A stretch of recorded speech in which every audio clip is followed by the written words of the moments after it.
was, I hired a chief diversity officer, check. I made a donation to this organization, check. It must be good.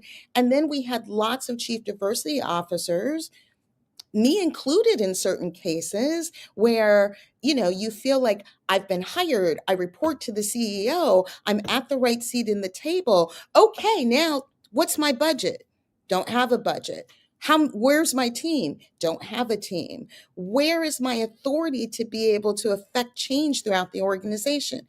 Well, you could come to the executive team meetings. And so we were never really well positioned to be able to do this. Now, several of us were able to make it past that hump, but there you go. And I think that was the first gap in the problem. So I'm not surprised that we're here now. The question is, what do we do moving forward?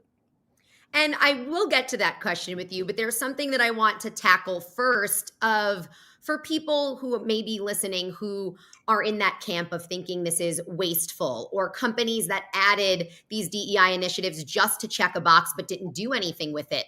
Can you explain for everybody what DEI is, what these initiatives should be if implemented correctly and done the right way? Yeah.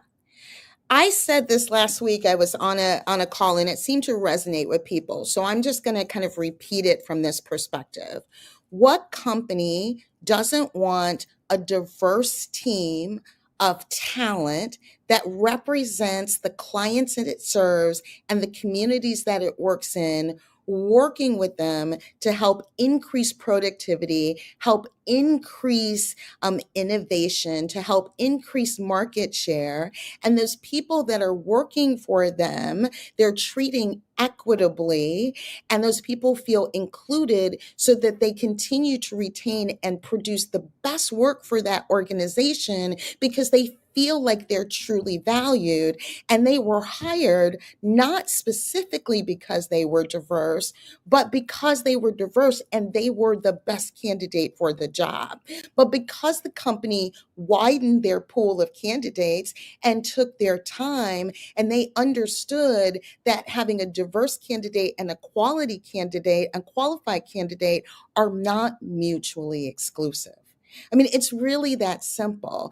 And when you look at Gen Z, which is the most diverse generation that we've seen in the workforce, if you look at the statistics for 2044, which is not that far away, that says the majority is going to be the minority, minority are going to be the majority.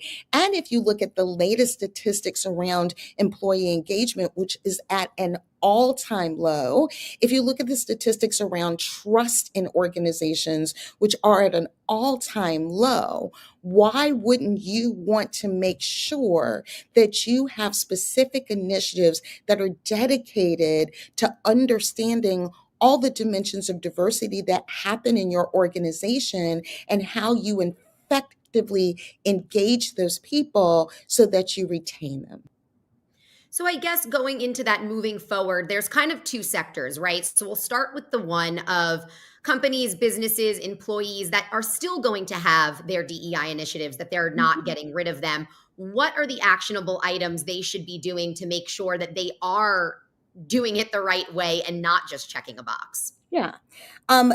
That is hours and days of work to be able to answer, let me tell you. Yeah. But what I would say first is, again, we have our reflect or our framework when we teach organizations how to build a strategy. And it's really review what you are trying to accomplish. Why is DEI important to your organization? Again, how does it align with your business imperative and your human imperatives? What is it that you want to accomplish? You need to really be able to evaluate the gap between where you are today and where you want to be, and really be able to create a roadmap on what the experience through the talent management life cycle is like.